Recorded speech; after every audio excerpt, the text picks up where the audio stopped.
ఎక్కడైతే మనిషి మేధస్సు ఆగిపోతుందో అక్కడే దైవం ఉనికి మొదలవుతుంది. కళ్ళతో చూసేది నిజం, కానీ మనసుతో నమ్మేది శాశ్వతం. నమస్కారం మిత్రులారా. ఈ విశ్వంలో ఎన్నో రహస్యాలు దాగి ఉన్నాయి. సముద్ర గర్భం నుండి అంతరిక్షం వరకు మనిషి ఎన్నో విజయాలు సాధించాడు. ఎవరెస్టు శిఖరాన్ని ఎక్కాడు, చంద్రుడి మీద కాలు పెట్టాడు, చివరికి అంగారహ గ్రహం మార్సు మీద ఇల్లు కట్టుకోవడానికి సిద్ధమయ్యాడు. మనిషి టెక్నాలజీ ముందు ప్రకృతి కూడా తల వంచింది అని మనం విర్రవీగుతున్నాం. కానీ మిత్రులారా, ఈ భూమి మీద ఒకే ఒక్క ప్రదేశం ఉంది. అక్కడ మనిషి టెక్నాలజీ, మనిషి గర్వం, మనిషి బలం ఇవేవి కూడా అక్కడ పనిచేయవు. అదే కైలాస పర్వతం. ఆ పరమశివుడు కొలువై ఉన్న మౌంట్ కైలాస. అక్కడికి వెళ్తే మీ చేతి గడియారం పనిచేయకపోవచ్చు, మీ గుండె వేగం మారిపోవచ్చు. అక్కడ గాలిలో ఏదో తెలియని శక్తి ఉంటుంది. హిందువులకి అది సాక్షాత్తు పరమశివుడి ఇల్లు అని, కానీ ప్రపంచంలోని మోడర్న్ సైంటిస్టులకి, ముఖ్యంగా రష్యా పరిశోధకులకి ఇది ఒక అంతు చిక్కని మిస్టరీ. కొంతమంది ఏమంటారు అంటే ఆ కైలాస పర్వతం రాళ్లతో చేసింది కాదట, అది ఒక ఏలియన్ పిరమిడ్ అట, అది ఒక టైం మిషన్ అట. కానీ ప్రపంచంలోని మోడర్న్ సైంటిస్టులకి, ముఖ్యంగా రష్యా పరిశోధకులకి ఇది ఒక అంతు చిక్కని మిస్టరీ. కొంతమంది ఏమంటారో తెలుసా? కైలాస పర్వతం రాళ్లతో చేసింది కాదట, అది ఒక ఏలియన్ పిరమిడ్ అట, అది ఒక టైం మిషన్ అట. అంటే అక్కడికి వెళ్తే మనం కాలంలో ముందుకు వెళ్ళిపోతామట. ఇక్కడికి వెళ్తే సమయం వేగంగా పరిగెడుతుందట. అక్కడ మనం ఒక్కరోజు గడిపితే బయట ప్రపంచంలో 10 ఏళ్ళు గడిచిపోతాయట. మరి నిజంగా మనం అక్కడ ఒక రోజు గడిపితే బయట ప్రపంచంలో 10 ఏళ్ళు గడిచిపోతాయా? అంతేకాదు, అక్కడికి వెళ్ళిన వాళ్ళు చనిపోతారట. మిత్రులారా, అసలు దీని లోపల ఏముంది? ఇది పిరమిడ్ ఆకారంలో ఎందుకు ఉంది? నాసా శాటిలైట్లు ఇక్కడ ఏం చూశాయి? అసలు ఎవరెస్ట్ అంత ఎత్తున ఉన్న పర్వతాన్నే మనిషి జయించాడు కదా. మరి ఎవరెస్ట్ కంటే చిన్నదైన ఈ కైలాస్ పర్వతం మీదకు ఈ రోజు వరకు ఒక్క మనిషి కూడా ఎందుకు ఎక్కలేకపోయాడు? నాసా శాటిలైట్లు కైలాసం మీద ఏం చూశాయి? గూగుల్ మ్యాప్స్లో కనిపించే ఆ వింత ఆకారాలు ఏంటి? శివభక్తులేమో ఇది ఆ మహాశివుడి నివాస స్థలం, ఇప్పటికీ ఆయన ఆ కైలాస పర్వతం మీదే జీవిస్తున్నాడు అని. అందుకే అక్కడికి ఏ మనిషి కూడా ఇప్పటి వరకు ఆ కైలాస పర్వతాన్ని పూర్తిగా ఎక్కలేకపోయాడు అని. ఈవెన్ హెలికాప్టర్లు కూడా ఆ కైలాస పర్వతం మీదకి వెళ్ళలేకపోయాయి అని. ఇక మరో సైడ్ సైన్స్ పరంగా ఏమో ఇదేం కాదు, ఈ కైలాస పర్వతం అనేది 90 డిగ్రీస్ కోణంలో ఉండటం వల్ల, దాని ఆకారం అలా ఉండటం వల్ల దాని మీదకి ఇప్పటివరకు ఎవ్వరూ ఎక్కలేకపోయారు అని మరికొంతమంది. మిత్రులారా, ఈరోజు మనం ఒక సాహస యాత్ర చేయబోతున్నాం. భక్తి అనే పడవలో, సైన్స్ అనే తెట్టుతో ఈ రహస్యాల సముద్రాన్ని ఈదుదాం. ఆ కైలాస పర్వతం యొక్క అసలు రహస్యాల్ని ఈ ఒక్క వీడియోలో ఫుల్గా డీకోడ్ చేద్దాం. ఇవి మూఢనమ్మకాలా, లేక నిజంగానే ఆ మహాశివుడు ఇప్పటికీ అక్కడ నివసించే ఆయన నివాస స్థావరమా? డియర్ ఫ్రెండ్స్, ఈ వీడియో లాస్ట్ వరకు వెళ్లే కొద్దీ చాలా ఇంట్రెస్టింగ్గా ఉండబోతుంది. కాబట్టి ఈ వీడియోని ఎక్కడ స్కిప్ చేయకుండా లాస్ట్ వరకు చూసి ఈ వీడియోని ప్రతి ఒక్కరికి తప్పకుండా షేర్ చేయండి. ఎందుకంటే ఈ వీడియో చివరిలో తెలిసే నిజాలు ఎప్పటి వరకు ఆ కైలాస పర్వతం మీద ఉన్న మీ ఆలోచనల్ని పూర్తిగా మార్చేస్తుంది. ఇక రండి, ఆ కైలాస పర్వతం యొక్క చరిత్ర అంచుల్లోకి వెళ్ళి చూద్దాం.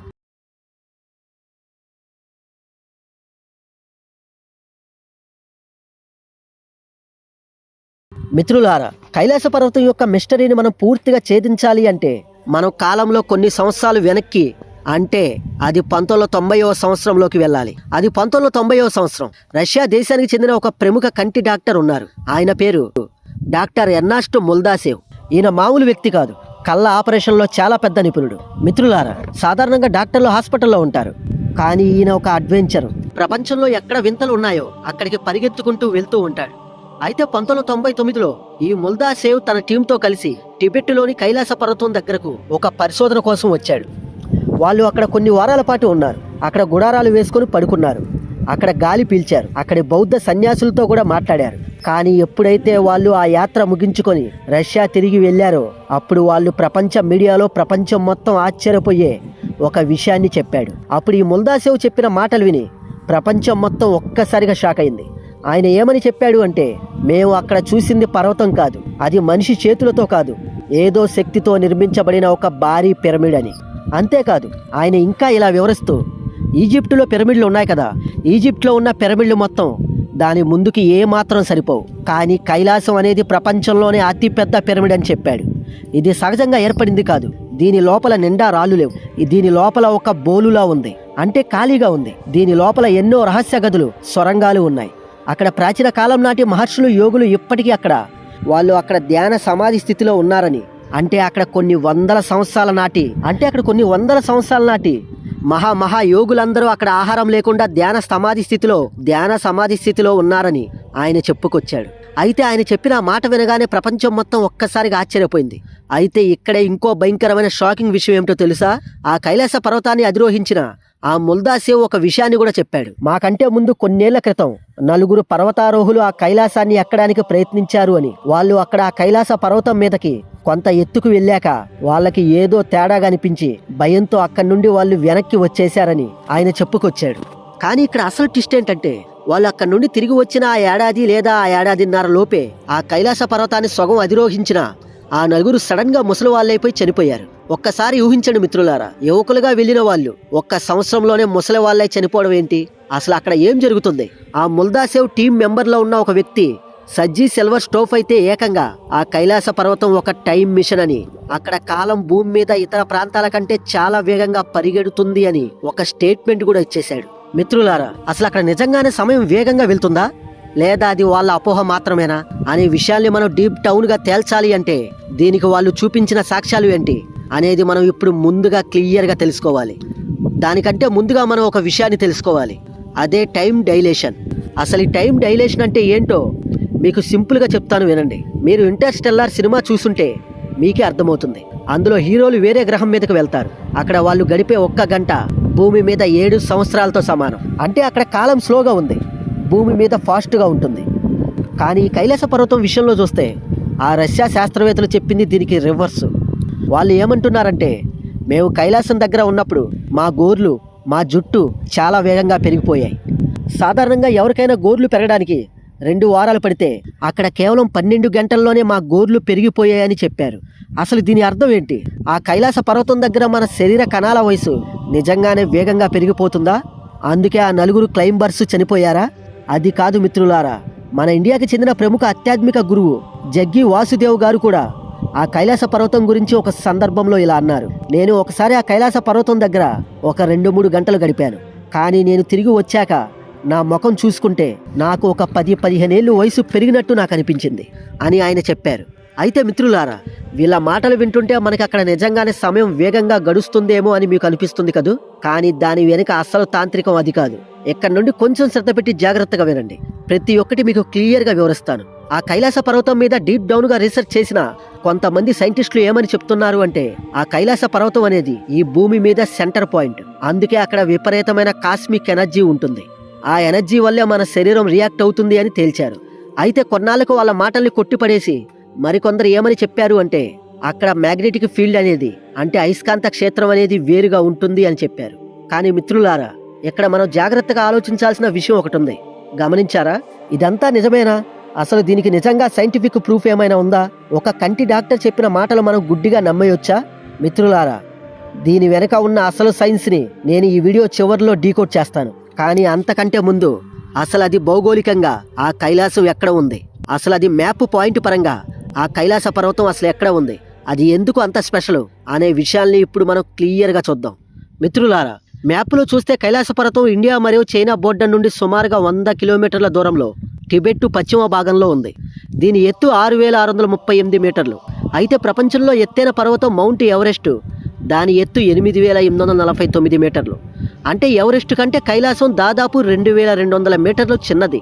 సో లాజిక్ ప్రకారం చూస్తే పెద్ద పర్వతాన్ని ఎక్కడం కష్టం, చిన్నదాన్ని ఎక్కడం చాలా సులభం కదా. మరి ఎవరెస్ట్ పర్వతాన్ని కొన్ని వేల మంది ఎక్కారు, కానీ కైలాస పర్వతాన్ని మాత్రం ఇప్పటి వరకు ఎవ్వరు కూడా పూర్తిగా ఎక్కలేకపోయారు. ఎందుకు? దీనికి అసలు కారణం కూడా నేను మీకు ఈ వీడియో చివరిలో క్లియర్గా వివరిస్తా. ఇప్పుడు మనం ముందుగా దీని ఆకారం గురించి తెలుసుకుందాం. దీని ఆకారం మనం క్లియర్గా గమనిస్తే ఇది సాధారణ పర్వతంలా ఉండదు. అచ్చం ఒక పిరమిడ్ లాగా 4 ముఖాలతో ఉంటుంది. మీరు సరిగ్గా గమనిస్తే ఈ 4 ముఖాలు కంపాస్లోని ఉత్తరం, దక్షిణం, తూర్పు, పడమర దిశలకు ఖచ్చితంగా సరిపోయేలా ఉంటాయి. ఒక సహజమైన పర్వతం ఇంత పర్ఫెక్ట్గా, ఎంత అందంగా ఎలా ఉంటుంది? మిత్రులారా, ఇదే అందరి మెదళ్లను తొలుస్తున్న ప్రశ్న. నిజంగానే అది ఆ మహాశివుని నివాస స్థావరమా? ఎందుకంటే ప్రపంచంలో మరే పర్వతానికి లేని ప్రత్యేకత ఈ కైలాస పర్వతానికే ఉంది. ఎందుకంటే ఇది 4 ప్రధాన మతాలకు అత్యంత పవిత్రమైన ప్రదేశంగా చూస్తారు. ఇక్కడ నుండి కొంచెం శ్రద్ధ పెట్టి జాగ్రత్తగా వినండి. మొదటగా హిందూ మతం పరంగా ఏమో హిందువులందరికీ ఇది ఒక పర్వతం కాదు. ఆ మహాదేవుడు సాక్షాత్తు లయకారుడైన ఆ పరమశివుడు తన భార్య పార్వతీదేవి, అలానే తన కుమారులు వినాయకుడు, కుమారస్వామి, అలానే వాళ్ళ గణాలతో కలిసి నివసించే వాళ్ళ యొక్క ఇల్లు ఇది అని అంటారు. పురాణాల ప్రకారం చూస్తే రావణుడు తన అహంకారంతో ఈ కైలాసాన్ని ఎత్తాలని చూస్తే శివుడు కాలి బొటనవేలుతో నొక్కి ఆ రావణుడి గర్వాన్ని అణిచివేశాడు. ఇప్పటికీ ఆ కైలాసాన్ని చూస్తే శివుడి లింగం ఆకారంలోనే కనిపిస్తుంది. ఇక 2 బౌద్ధ మతస్థులేమో బౌద్ధులు దీన్ని కాంగ్రీన్ మోచే అని అంటారు. అంటే వాళ్ళ దేవుడు చక్ర సంవర ఇక్కడ ధ్యానం చేస్తారని, ఇది వాళ్ళకి అత్యంత పవిత్రమైన స్థలం అని వాళ్ళు నమ్ముతారు. అలానే ఇక జైన మతం ప్రకారం చూస్తే జైనులందరూ దీనిని అష్టపద పర్వతం అని అంటారు. వాళ్ళ మొదటి తీర్థంకరుడైన భూషప దేవుడు ఇక్కడే తపస్సు చేసి మోక్షం పొందాడని వాళ్ళు నమ్ముతారు. ఇక అలానే బౌన్ మతం ప్రకారం మిత్రులారా, ఈ బౌన మతం అనేది ఇది టిబెట్టులోని బౌద్ధ మతం రాకముందు ఉన్న చాలా ప్రాచీన మతం. వీళ్ళు కైలాసాన్ని 9 అంతస్తుల స్వస్తిక పర్వతం అని, ఇదే వాళ్ళకి స్వర్గానికి భూమికి మధ్య ఉన్న ఒక అక్షం అని వాళ్ళు నమ్ముతారు. అయితే ఆలోచించండి మిత్రులారా, ఇలా 4 వేరువేరు మతాలు, వాళ్ళ వేరువేరు నమ్మకాలు, కానీ అందరూ తలొగ్గి నమస్కరించేది మాత్రం ఈ ఒక్క పర్వతానికే. ఇక్కడే మరొక అద్భుతం ఏంటంటే ఆసియాలోనే కోట్లాది మంది దాహం తీర్చే ఆ 4 జీవనదులు సింధు, సట్లెజ్, బ్రహ్మపుత్ర, అలానే కర్నాలి, ఇది గంగా నది యొక్క ఉపనది. ఈ 4 నదులు ఈ కైలాస పర్వత ప్రాంతం నుండే పుడుతున్నాయి. అవును, మీరు విన్నది నిజమే. భౌగోళికంగా ఒకే ప్రాంతం నుండి ఇన్ని నదులు 4 వేరువేరు దిక్కులకు ప్రవహించడం నిజంగా ఇది ఒక ప్రకృతి వింతే. అసలు ఈ కైలాస పర్వతం ఎందుకు ఇంత విచిత్రంగా ఉంటుంది మిత్రులారా? అసలు ఈ కైలాస పర్వతం ఎంత విచిత్రంగా ఉంటుంది అంటే దాని పాదాల దగ్గర, అంటే ఈ కైలాస పర్వతం కింద 2 సరస్సులు విచిత్రంగా ప్రవహిస్తూ ఉంటాయి. ఈ 2 సరస్సులు చాలా విచిత్రంగా ఉంటాయి. ఆకాశం నుండి చూస్తే అవి కవల పిల్లల్లా పక్క పక్కనే ఉంటాయి, కానీ వాటి రెండింటికి మధ్య దూరం కేవలం 2-3 కిలోమీటర్లే. కానీ వాటి లక్షణాలు మాత్రం ఉత్తర దక్షిణ ధ్రువంలా అంత వేరువేరుగా ఉంటాయి. మొదటిది మానస సరోవరం. దీని ఆకారం గుండ్రంగా సూర్యుడిలా ఉంటుంది. దీని నీరు అమృతంలా తియ్యగా ఉంటుంది. ఇది సరిగ్గా కైలాస పర్వతానికి దిగువలో ఉంటుంది. ఇందులో చేపలుంటాయి, మొక్కలుంటాయి, పక్షులు కూడా వస్తాయి. ఇది అసలు ఎంత ప్రశాంతంగా ఉంటుందంటే ఇది ప్రశాంతతకు మారుపేరు. దీని నీటిని తాగితే జన్మ జన్మల పాపాలు పోతాయని భక్తులు కూడా నమ్ముతారు. ఇది ఒక పాజిటివ్ ఎనర్జీకి సింబల్ అని అంటారు. ఇది ఆ కైలాస పర్వతం యొక్క పాదాల వద్ద ఉంటుంది. ఇక రెండవది రాక్షస్ తాల్. దీని ఆకారం వంకర టిక్కరగా అర్ధ చంద్రుడిలా ఉంటుంది. దీని పేరులోనే ఉంది మిత్రులారా, రాక్షస్ అని. దీని నీరు విషంలా కాకపోయినా సముద్రపు నీరులా విపరీతమైన ఉప్పగా ఉంటుంది. తాగడానికి అస్సలు పనికిరాదు. దీంట్లో ఒక్క చేప కూడా బతకదు. దీని చుట్టూ ఒక్క మొక్క కూడా మొలవదు. ఇది చూడ్డానికి అందంగా ఉన్నా చాలా నిశ్శబ్దంగా భయంకరంగా ఉంటుంది. అందుకని స్థానికులు దీన్ని అయిష్టంగా భావిస్తారు. రావణాసుడు ఇక్కడే తపస్సు చేశాడని, ఆ రాక్షస బుద్ధి వల్ల ఈ సరస్సు ఇలా అయిందని అంటారు. అయితే మిత్రులారా, అసలు సైన్స్ ఏం చెబుతుంది? మిత్రులారా, ఇక్కడ నుండి కొంచెం శ్రద్ధ పెట్టి జాగ్రత్తగా వినండి. ఇక్కడ కూడా సైన్స్ ఉంది. అలా 2 నదులు పక్క పక్కనే ఉన్నా వారింటికి మధ్య ఎందుకు అంత తేడా? మిత్రులారా, శాస్త్రీయంగా చెప్పాలంటే ఆ రాక్షస్ తాల్ అనేది ఒక ఎండోషిక్ లేక్. అంటే దీనికి అవుట్లెట్ లేదు, అంటే బయటకు వెళ్లే దారి లేదు. ఇది ఒక మూసి ఉన్న గిన్నె లాంటిది. అలా సంవత్సరాల తరబడి ఆ చుట్టుపక్కల కొండల నుండి వచ్చే ఆ నీరు ఇందులో చేరుతుంది. సూర్యుడి వేడికి దాంట్లో ఉన్న నీరు ఆవిరైపోతుంది. కానీ ఆ నీటిలో ఉండే ఉప్పు ఖనిజాలు మాత్రం ఆవిరి అవ్వలేవు కదా, అవి అక్కడే ఉండిపోతాయి. అలా కొన్ని లక్షల సంవత్సరాలుగా అలా జరిగి అది ఒక ఉప్పు నీటి సరస్సుగా మారిపోయింది. సరే, బానే ఉంది. మరైతే ఆ మానస సరోవరం అనే ఆ నది ఎందుకు తీయగా ఉంది?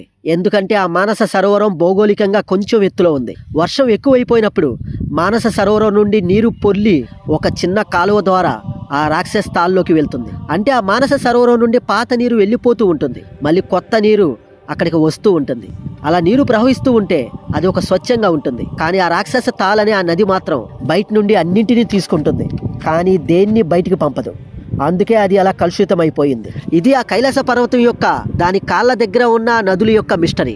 అయితే ఇవి మనకు ఒక గొప్ప పాఠం కూడా చెబుతున్నాయి. మనం సంపాదించిన దాంట్లో ఇతరులకు పంచుతూ ఉంటే మన జీవితం స్వచ్ఛంగా ఆనందంగా ఉంటుంది. అదే అంతా నాకే కావాలి అని స్వార్థంతో దాచుకుంటే మన జీవితం ఎవరికి పనికి రాకుండా అలా నిరుపయోగంగా మారుతుంది. అయితే ఇప్పుడు మన వీడియోలో అత్యంత ఆసక్తికరమైన మిస్టరీలోకి వద్దాం.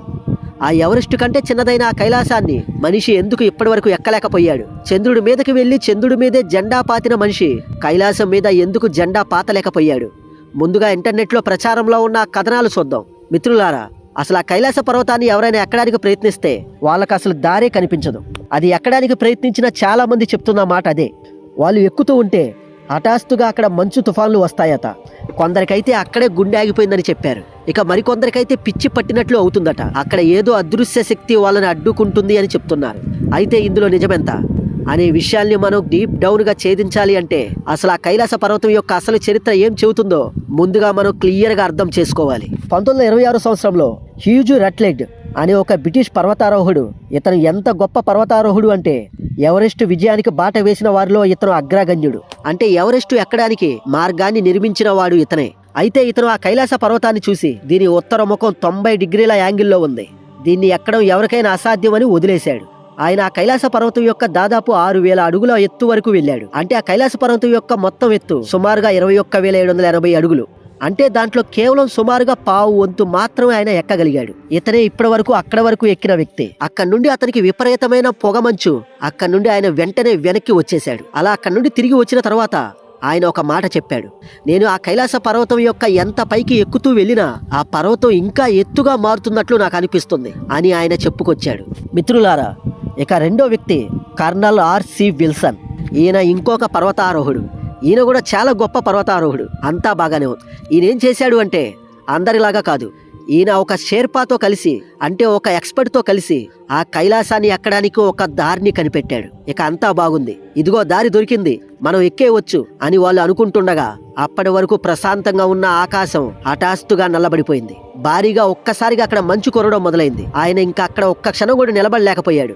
సో దీన్ని బట్టి చూస్తే మనకి ఇది దైవ సంకల్పం కాదు, మనం వెనక్కి వెళ్ళిపోవడమే మంచిది అని భయంతో వాళ్ళు వెనక్కి వచ్చేశాడు. అయితే మిత్రులారా, ఇంకా ఇది వినండి. ఇక ఈ పేరు బాగా గుర్తు పెట్టుకోండి, రెయిన్హోల్డ్ మెస్నర్. ఈయన పర్వతారోహణ చరిత్రలోనే ఈయన దేవుడు లాంటివాడు. అంటే ఆక్సిజన్ సిలిండర్ లేకుండానే ఎవరెస్ట్ను ఎక్కిన మొట్టమొదటి వ్యక్తి ఈయనే. ప్రపంచంలోని 8,000 మీటర్ల కంటే ఎత్తైన 14 పర్వతాలు ఎక్కిన గనుడు ఈయనే. అయితే 1980వ సంవత్సరంలో చైనా ప్రభుత్వం ఈయన యొక్క ట్రాక్ రికార్డును చూసి ఈయన కైలాస పర్వతానికి ఎక్కడానికి సరైన అర్హుడు అని గుర్తించి ఈయన కైలాస పర్వతాన్ని ఎక్కడానికి ఈయనకి ఒక ప్రత్యేక పర్మిషన్ ఇచ్చింది. నువ్వు వెళ్ళు, ఎక్కిరా అని ఆఫర్ కూడా ఇచ్చింది. ఇక చూడండి, ప్రపంచం మొత్తం అప్పుడు కోడై కూసింది. కానీ మిత్రులారా, అనుకున్నది ఒకటి, జరిగింది ఒకటి. అలా అప్పుడు చైనా ప్రభుత్వం ఆ కైలాస పర్వతాన్ని ఎక్కడానికి అతనికి అనుమతి ఇవ్వడంతో అప్పుడు ఆ మెస్నర్ ఏం చేశాడో తెలుసా? నేను ఎక్కను అని తేల్చి చెప్పాడు. అప్పుడు అందరూ ఒక్కసారిగా షాక్ అయ్యారు. ఇతను భయపడ్డాడు అని అనుకున్నారు. కానీ అసలు విషయం అది కాదు మిత్రులారా. అతను ఎక్కలేక కాదు, దానికి దారి లేకన కాదు. అప్పుడే ఆయన ఒక అద్భుతమైన మాట చెప్పాడు. ఇది మీకు గూస్ బంప్స్ తెప్పించే మాట. ఎంతో మంది మనుషులు పవిత్రంగా పూజించే దేవుడి తల మీద నేను కాళ్ళు పెట్టను. కొన్ని పర్వతాలు ఎక్కడానికి ఉంటాయి, కొన్ని పర్వతాలు కేవలం దూరం నుండి మనసుతో దర్శించుకోవడానికి మాత్రమే ఉంటాయి. మనం ప్రకృతిని, నమ్మకాలను గౌరవించాలి. చూడండి ఎంత గొప్ప మాట. పర్వతాన్ని జయించడం కంటే కోట్లాది మంది నమ్మకాలను గెలవడం, వాళ్ళ మాటలకి గౌరవం ఇవ్వడం, అదే గొప్పని ఆయన నిరూపించాడు.